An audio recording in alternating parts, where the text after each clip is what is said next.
Okay.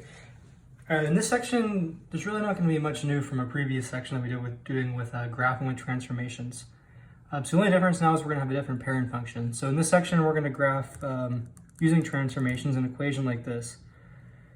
Maybe like 2x plus 5 plus 1. And we always said before, to find the parent function, you're going to get rid of every number that's not an exponent. And that's not really going to apply too much in this one. So the parent function for this one is going to end up being just 2 to the x. So whenever we're dealing with this one, when we have like a variable as an exponent, so to find the parent function, we are just going to get rid of every number that pretty much is not the variable and whatever the variable is being raised, like the base of the exponent. So for example, we're not going to get rid of this 2, and we're not going to get rid of the variable, but everything else we are. So this plus 5 and this plus 1. But then we have to learn how to graph this equations, because when we do the transformations, we always start with the parent function and then move for the transformations and graph each one separately. So this in general now, we want to know if we have something like this, a to the x, what's the graph going to look like? Because we need to know what the graph of the parent function is so we can move that graph around. Like this plus 5 shifts everything to the left and this plus 1 moves up. But before we can shift anything, we have to know what's the parent function look like. So our parent function just in general, a to the x. So we're going to have two different versions. One's going to look like this, and then the other will go into the opposite direction. So this is going to be the case when this letter a, this is a number here, so a is just a number. So this is going to be the case when a is bigger than 1, and this is going to be the case when a is bigger than 0 but less than 1. So an example for this one, like 3 to the x, that'll look something like this. An example for this one, it's going to be maybe 1/2 to the x. And so no matter what, this point right here is always going to be a 1. So no matter what, it's same over here. This point is always going to be 0, 1. And then this point right here, we'll call this point 1, comma a. And then over here, we'll call this point minus 1, comma a.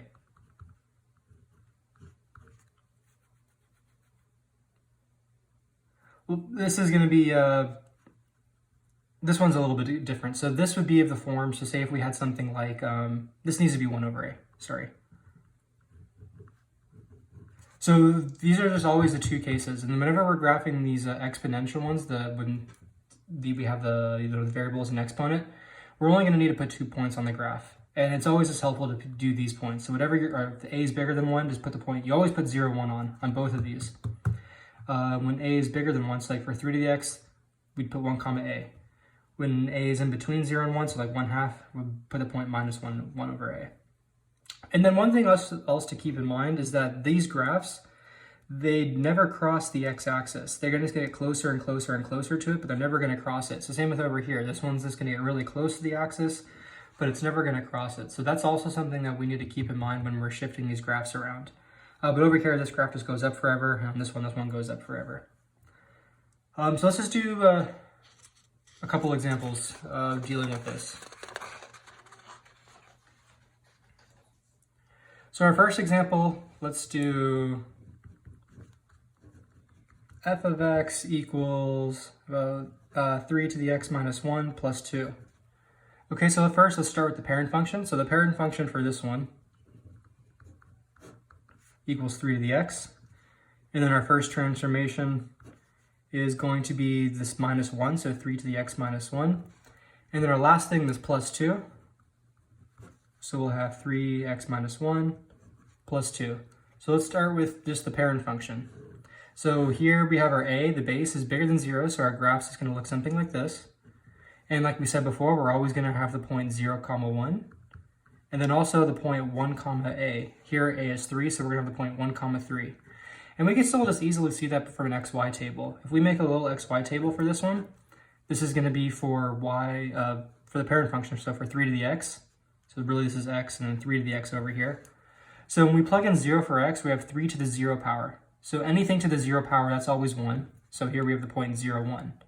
If we plug in 1, we're going to have 3 to the first power. Well, again, that's just 3.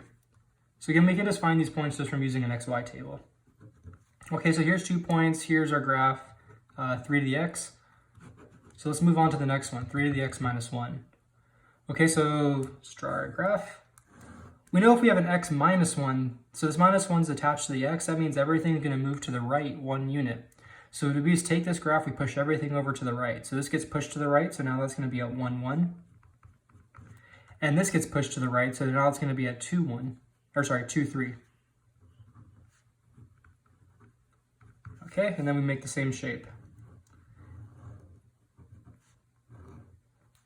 And so notice all we did here, this graph gets really close to the x-axis, and all we did was move it to the right.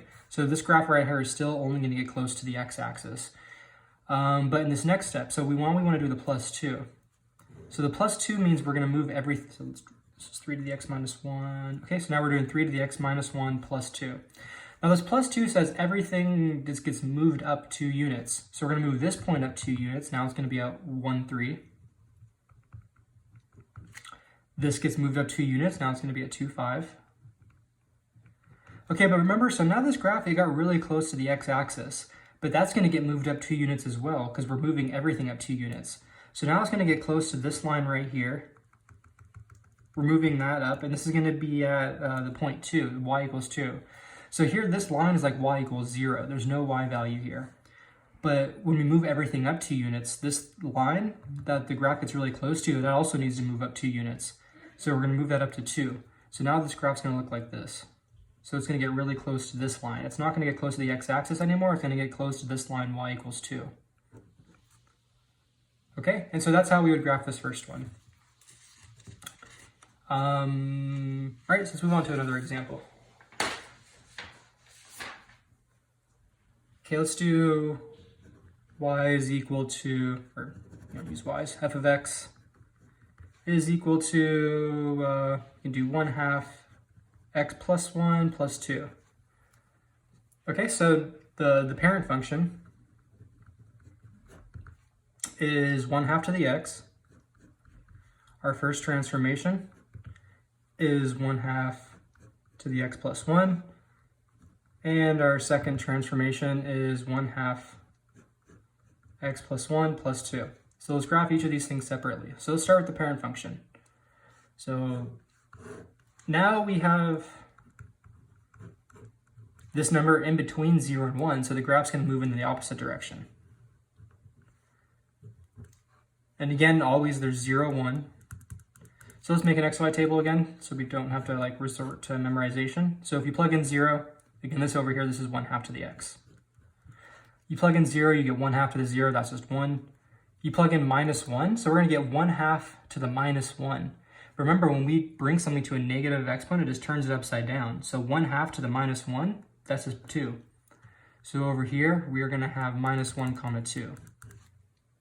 This equals, let's write that in, minus 1/2, oh, sorry, not minus 1/2, positive 1/2 to the minus 1. Positive 1/2 to the minus 1, we're plugging in a minus 1, that just turns this upside down and turns it into a 2. Okay, so now we have our 2 points. Sorry, that's not an A, that's an X. Okay, so here's our parent graph. All right, now let's move on to the first transformation. So the first transformation was this plus 1. Okay, so what the plus 1 does is that's going to move everything over to the left. Oh, no, we're okay. So we're moving everything over to the left 1 unit because we're adding 1 directly to the x. So whenever we add to the x, it's opposite. So if we add to the x, we move to the left. So we're going to move everything over to the left. So instead of this being 0, 1, now it's going to be at minus 1, 1. Instead of this being minus 1, 2, that's going to be minus 2, 2. Okay, now let's connect those dots.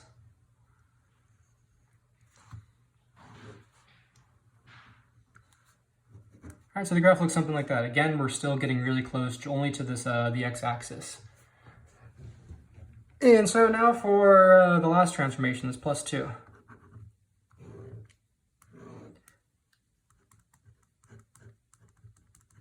So what the plus 2 does, it just moves everything up 2 units. So we're going to move this point up 2 units. Now it's going to be at minus 1, 2.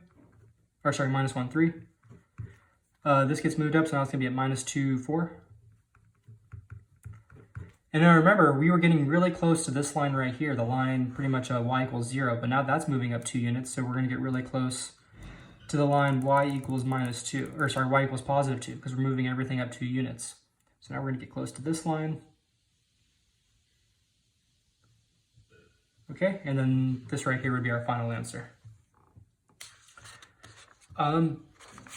So this side, that was section 4.1. This is going to be the next thing I'm going to talk about is section 4.2, which is exactly the same as 4.1, except now what we're going to be doing is, well, it doesn't matter about the name. So what we're going to be graphing is this function, e to the x. And so this e right here is a special number. It's not really too important what it is, but it's like 2.71, and then it goes on forever and it doesn't repeat. But the only thing that is important to us is that when we're graphing this is that this base is bigger than 1. So this graph e to the x, it just looks like this, which is just like how we had, when we were graphing a to the x, when this a right here was bigger than 1. Because e is bigger than 1, it's 2.7 something, this graph's going to look like this, and we would have this point on here. So let's make a little xy table. So x, e to the x. We plug in 0, we're going to get e to the 0. So again, that's 1, so we're going to have the point 0, 1. And say if we plug in 1, we just have e to the 1, which is e. So 1 comma e. So let's just do one example with this. So suppose we want to graph y is equal to, let's do 2 e to the x minus 1 plus 1. Let's do this on another page so we can fit it all in one thing. So 2 e to the x minus 1 plus 1. So our parent function, that's going to be e to the x. Then the first thing we're going to want to graph is e to the x minus 1. Our second thing we're going to graph is going to be 2 e to the x minus 1. And then the third thing we want to graph is going to be 2 e to the x minus 1 plus 1. So these 4 graphs, that's what we're going to want to do. So let's start with the parent function. So the parent function, we did this on the previous page. So here's just e to the x. 2 points on here. We got 0, 1, and we have 1 comma e. Okay, so that's all we have to do for the parent function. So let's move on to this next one, e to the x minus 1. So this minus 1 tells us we're going to move to the right 1 unit. So this gets moved over to the right, so now that's going to be at the point 1, 1. And now this is going to be at the point 2 comma e. So everything is pushed over to the right. Let's connect the dots, we get close to the axis. All right, so far it's exactly the same as the last one, except now we're just dealing with a letter instead of a number. All right, so everything gets pushed over to the right. Now let's do this next one, 2 times e to the x minus 1. So remember, when there's a 2 being multiplied on the outside of the x, like this, so the 2 is being multiplied on the outside of the x, not attached to the x, we multiply all the y values by that number. So here's a y value of 1. Let's multiply it by 2, and we're going to get the point 1 comma 2. Here's a y value of e. We multiply that by 2, so the x value stays the same, but now we're going to have e comma 2e. And then, so now we also have to consider that the vertical asymptote, or sorry, the horizontal asymptote, which is the thing that this line gets really close to. So remember, this line right here gets really close to just the x-axis, which is sort of like the line y equals 0. So you could think of the x-axis as just the line y equals 0. Since there's no y value. Y values means we go up and down, but on this line right here, there is no y value, so that the y value is 0. But remember, we're multiplying 2 by all the y values. So if we're multiplying, if every one of these y values on this x-axis is 0, we multiply 2 times 0, we still get 0. So when we multiply by a number, this isn't going to change the line we get close to. So we're still going to get really close to this, the x-axis, or in other words, the line y equals 0. Again, that line's not changing because when we multiply a 2 on the outside of everything, we multiply all the y values by a 2. We multiply this y value by a 2, it becomes 2. We multiply this y value by a 2, it becomes 2e. Now we're going to multiply all these y values, but all those y values are 0. So if we multiply those by 2, we still get 0. So this graph is still going to get close to this line, the line y equals 0, or in other words, the x-axis. And with the last one, this plus 1 at the very end. Okay, the plus 1 just means everything gets moved up 1 unit, so we're going to plus 1 to this, so it's going to be 1 comma 3. We're going to add 1 to this, so this is going to be 2, and then 2e plus 1.